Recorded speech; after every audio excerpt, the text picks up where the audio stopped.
Don't move!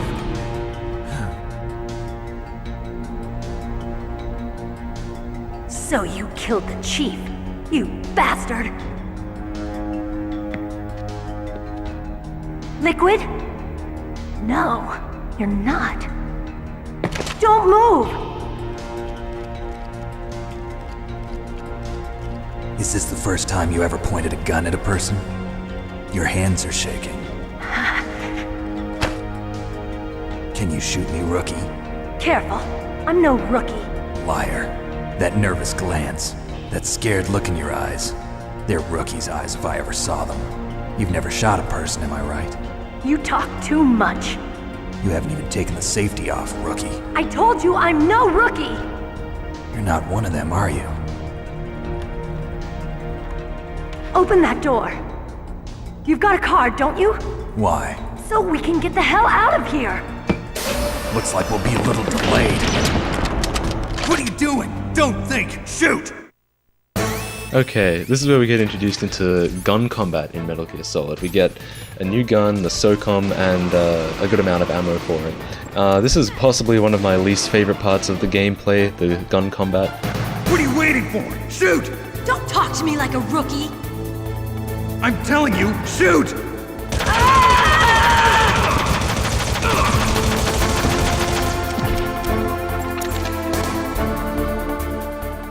It's my least favorite, mostly because the aiming is kind of broken. The idea is you're supposed to hold down the shoot button and then you'll notice a little red dot or like a laser come out, and that's how you're supposed to aim at your targets. But I find that a very slow way of dealing with them, honestly.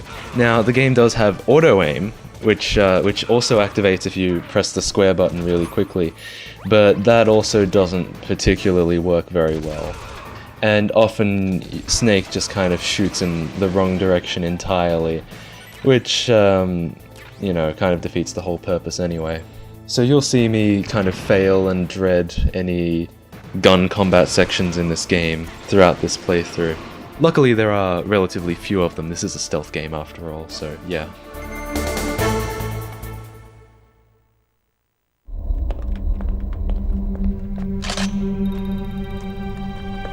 Thanks for the help. Wait! Who are you? You fool! You've killed him! I'm sorry, sir. His mental shielding was very strong. I could not dive into his mind. Now we'll never get that detonation code. Boss, I have a good idea.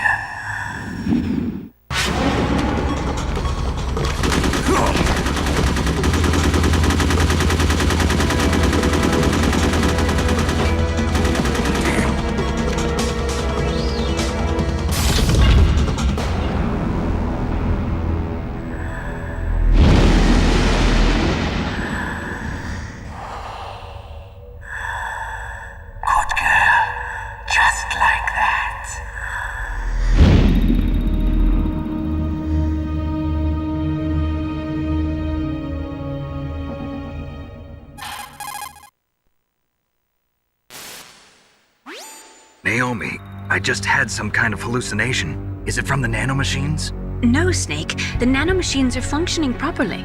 So what was it? It must have been psychometric interference coming from Psycho Mantis, Foxhound's psychic. Think of it as a mental feedback loop. So that was Mantis. Okay, so that was that, I guess, and yeah, another really long cutscene. The next thing, if you paid attention to that cutscene, the really long one with the DARPA chief before, is to find President Baker, who's being held in basement floor 2, which is pretty easy to get to. This is also, the DARPA chief explained it, but this is also a official kind of introduction into the PAN card. Naturally, these doors are locked, some of them, and I guess something about a level of authority. This door, as you can see, has a 5 on it, and we have a level 1 card at this point, so we can't open this yet. It just does that. This door over here, on the other hand, has a 1 on it, and therefore we can open it while this card is equipped. You know, the DARPA chief explains how it works. It's this thing about using the salts in your body, some electro thingy, but that's just a fancy way of saying it works like they do in Star Trek. So, some more bullets.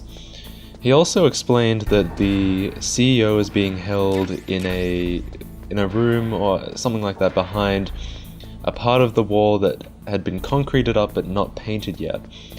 Now the idea is you're supposed to look for the part of the wall that's a different color, which is actually a little harder than it sounds, because at least from this view, the wall that it actually happens to be, I'll just tell you, because, you know, is actually just this corner over here. You can kind of see it, this wall here. You can kind of see it's a different color, but it's not particularly easy. It's all kind of cracked and varying in tone anyway. At least from this view. When you look at it in first person, it's kind of easier to tell. And we just picked up C4. That was one of the doors. That's a level 1 door.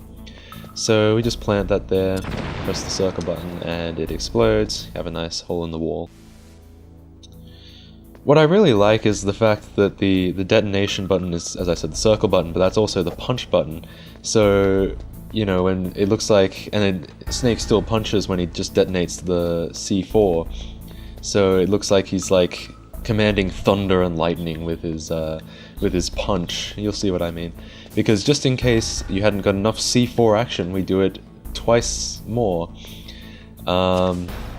Here's the first one. This is also a little easier to see because it's on this wall. It's just a better perspective. And now we thunder punch! Yeah, maybe that's just me.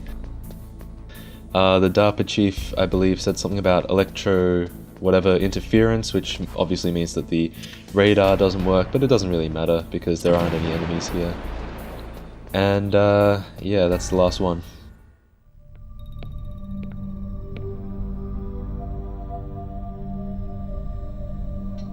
Am I too late?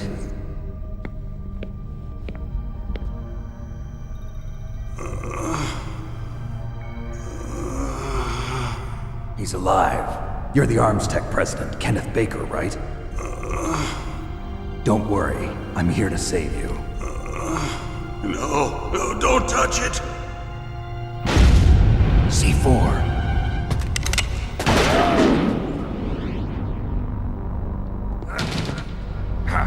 Right. Touch that wire, and the C4 will blow up along with the old man.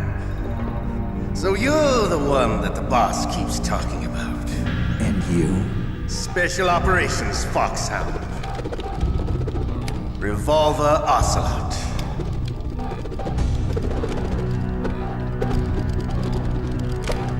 I've been waiting for you, Solid Snake. Now we'll see if the man can live up to the legend. This is the greatest handgun ever made. The Colt Single Action Army. 6 bullets, more than enough to kill anything that moves. Now I'll show you why they call me Revolver.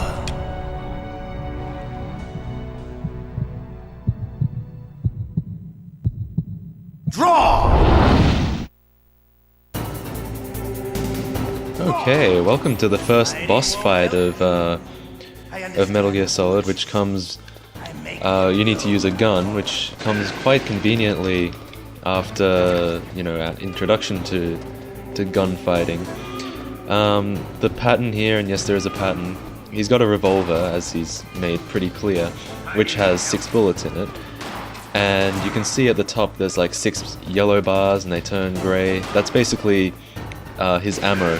The idea is you're supposed to wait for him to run out of bullets, at which point he'll stop and start reloading, giving you a chance to shoot him.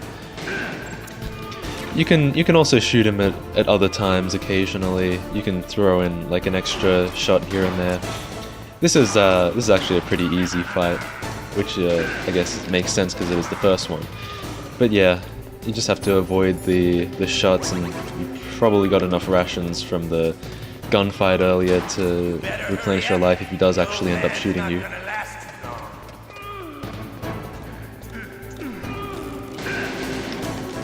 You can even shoot him when he's off screen. And of course, if you go into the string, then it does actually blow up, and that I'm pretty sure that gets you a game over. I mean, that makes sense, doesn't it? I don't know if it matters if you shoot through it though. I think it's pretty liberal with that. I think sometimes it matters, but it's not that strict about it. Like sometimes it'll blow up. But yeah, that's the first boss fight. You're pretty good. Just what I'd expect from the man with the same code as the boss. It's been a long time since I had such a good fight, but I'm just getting warmed up. What? My hand!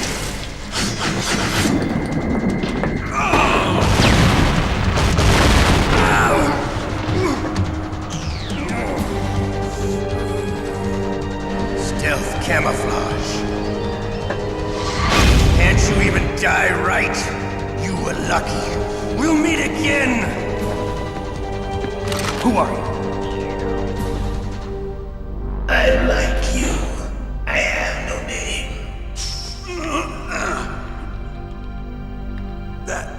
That exoskeleton.